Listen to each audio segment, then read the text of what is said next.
শীঘ্রই ভারতে বড় কিছু হতে চলেছে বলে দাবি করেছে American short seller farm Hindenburg research, যাদের নিয়ে শোরগোল পড়েছিল আদানি ইস্যুতে।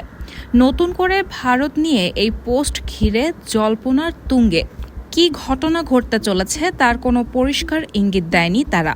তবে বিশেষজ্ঞ মহল মনে করছে হিন্ডেনবার্গ রিসার্চ এবারও হয়তো কোনো একটি ভারতীয় কোম্পানি সম্পর্কে তাদের সংগ্রহ করা তথ্য প্রকাশ করতে চলেছে।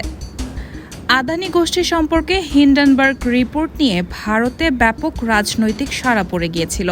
গত বছরের ২৪ জানুয়ারি হিন্ডেনবার্গ রিসার্চ আদানি এন্টারপ্রাইজের পরিকল্পিত শেয়ার বিক্রির আগে তাদেরকে নিয়ে তীব্র সমালোচনামূলক একটি প্রতিবেদন প্রকাশ করে, যার জেরে গ্রুপের শেয়ারের মূল্য $৮৬ বিলিয়ন কমে যায়, যার প্রভাব পড়ে শেয়ার বাজারে। সেই সময় হিন্ডেনবার্গের প্রকাশিত রিপোর্ট কাঠগড়ায় তুলেছিল আদানি গোষ্ঠীকে। তাদের বিরুদ্ধে একাধিক গুরুতর অভিযোগ তোলা হয়েছিল। হিন্ডেনবার্গের রিপোর্ট প্রকাশের পরেই বিশ্ব ধনকুবেরের তালিকায় দ্বিতীয় স্থান থেকে ৩৬ নম্বরে নেমে যান গৌতম আদানি। আদানি গোষ্ঠীর মূল্যায়নও দ্রুত গতিতে হ্রাস পেয়েছিল। এই বছরের জুনে securities and exchange board of India Adani গোষ্ঠীর বিরুদ্ধে ভারতীয় নিয়ম লঙ্ঘনের অভিযোগে নোটিশ জারি করে।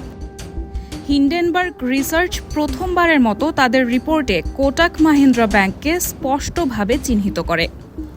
রায়হানা মুন, সবার কথা।